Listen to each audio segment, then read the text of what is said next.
Kita naman po ninyo mga kabady, napakaganda po nitong mga kabundukang ito. Yan mga kabady. Yan po ay part po ng kalaparan po ng San Francisco.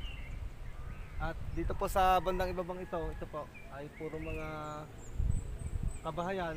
At dito naman po sa may tuktok na ito ay makikita po dito yung yung pasyalan po na dinarayo na Mount Banaw. Yan po mga kabady, nasa tuktok ng bundok. Tapos ito naman po yung bahay sa ibabaw po ng bato.